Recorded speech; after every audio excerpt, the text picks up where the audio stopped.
What's up, Silas here. This video, we're going to be talking about zombies, politicians, and the internet.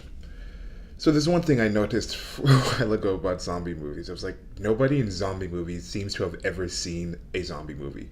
Because it always seems like it takes so long for the people to realize what's going on when, in the current reality that we have, zombie lore is just such a common thing. It's something that's not even just in the West. There's this one story that we used for its animation in this post grad course I took from Southern Africa. It was called Lotokolosh. It was a story about this little zombie creature that comes to life after a violent attack has happened. This zombie creature comes to life. So there's this whole lore of how the creature is made, what it does when it's alive, how you defeat it. I'll leave a link in the lower bar to the animation that we did with it. And that's the thing, there's an animation. We didn't have to go to South Africa to find this story. We just looked online, found the story, found the information for it. We're able to get the resources and the programs to create this animation, do the work together, and then post this animation online and share it with people. And then now other people can see this. And that's just the game-changing effect of what the internet is, and how if you have that, it's going to change a lot of things. Like there's this one funny thing I saw. I'll also put that in the links below. This image from Raccoon City. It was Raccoon City Times. Zombies show up and literally everybody is prepared. They just kind of say it was like zombies show up and like the apocalypse is, or the zombie attack is thwarted in a matter of like a day and a couple of hours. So the article is talking about how everybody's prepared because they've been waiting for that moment for their whole lives.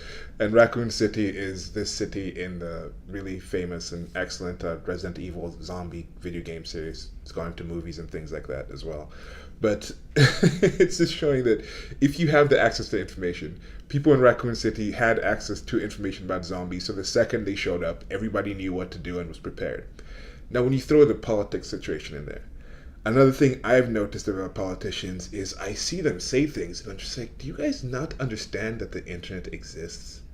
Because you're denying having said something, or you're claiming something that's so easy to just refute that you're just like, wow, this is just really, it's almost insane if somebody understands what the internet is and they're behaving in that certain way.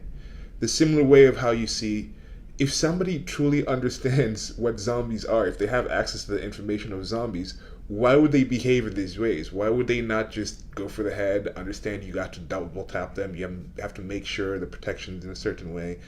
If somebody's bitten, yes, they'll come back to life, this kind of things, these kind of precautions that you think anybody with the access to information that we have from zombie movies would be able to deal with zombies in an entirely different way.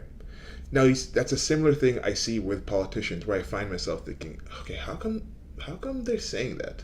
How come they're claiming that other person said this when there's all this proof that they didn't? How come they're saying they didn't do this when there's all this proof that they didn't?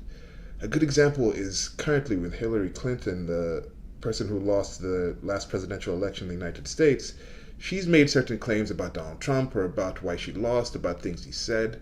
For example, the Make America Great Again thing. She says that's more of a white supremacist thing, or some racial and negative connotations towards it. Yet there is video of her husband, at that time President Bill Clinton, saying, he's giving a speech and saying, I need you guys to help me make America great again. So this has been said. But I don't know if she just doesn't remember it, doesn't recall it, is just so used to having a kind of universe where a reality tunnel where she can alter the truth, or a bunch of different things. But when you watch a zombie movie, you understand that yes, this may look like our universe, this may look like the reality we live in, but it's established in a universe where certain information, the people in there do not have access to it. And that's something that's helped me when I'm looking at politicians and other people, and also when somebody talks to me about a situation. I look like, yes, I may have access to the internet just like you do, but I might say something in one of these videos, I might approach a certain topic, you might be having a conversation with me and think, look, we are around the same age, we have the same access to technology, yet you know a lot more about a certain topic than I do for whatever reason, whether I'm not familiar with its usage. For example, like a car. Somebody who uses a car more. I haven't used that cars that much due to my situations of traveling around and living in cities where there's a lot of actual public transportation and things like that, and a few other reasons. So I may be around cars as long as somebody else, but because of my circumstances, I don't have as much knowledge to the car. When I'm thinking of planning to do something, I don't think, okay, a car should be involved. I'll think of other forms of transportation before I get to a car.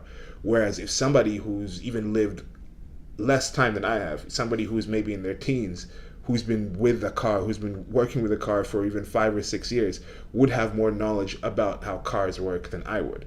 So this is the thing, going back to the politicians thing. Realize sometimes when you see some politicians, they actually do not understand what the internet is. I have seen a situation where you walk around in a place and you see people with cell phones and smartphones and you think, wow, people must have these questions answered. They have this access to pretty much all the information and ideas that humanity has compiled just in their hand. So they must know the same amount of things that I know. But no, that's not it. Some people are using that phone just to call. Some people are using that phone just for photographs or just for music. They're not using it to the extent that they can. And I think that's a good thing to realize, because it's kind of scary thinking these people with this much power and influence have that little in touch with what the world is today.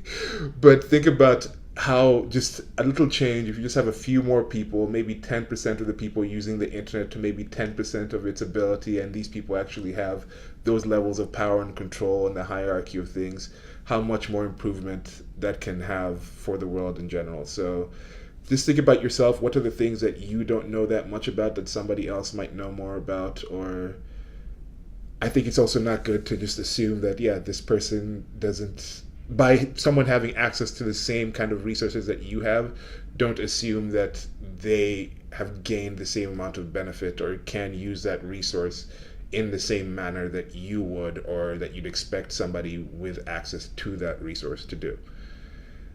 And yeah, that's pretty much it. I think one more thing, just another thing with the internet is, I said this in a previous video, but there was a time I was thinking about the United Nations, and somebody was talking about how the United Nations doesn't work, and I was defending the United Nations and saying, look, in the past the United Nations couldn't work because there was no access to information. People didn't understand what was happening in this world. These people couldn't talk to these people. They couldn't accurately gauge what had happened. There was no really understanding of history.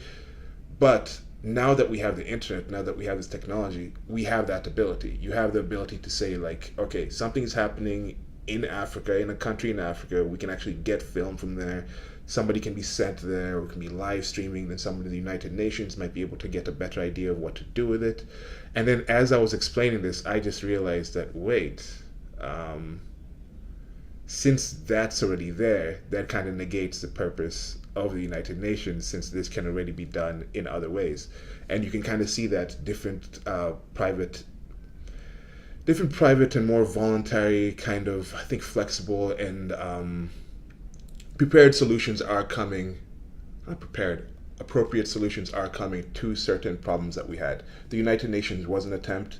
Even the current governmental and organizational systems were an attempt to try and deal with certain issues. I know some of them were power grabs, but I do think that even the few that were created with positive intentions, I think it gets to the point where, are they things that need to be changed? Are they things that are going to alter? Or those were things of that time, and now that we have access to information, we have the ability to do things in different ways, they are also relics of the past, and new things that are more appropriate, that are more fitting, that have been developed in this current age with the understanding of the internet, are going to replace these and do the job that these things were ostensibly intended to do in a much more better and fitting way. So let me know what you guys think. Links are going to be below to, I don't know, it's not going to be links. I don't think it's going to be that links. I said it's going to be a few links. So just like maybe the images, but yeah. Besides that, till next video, goodbye.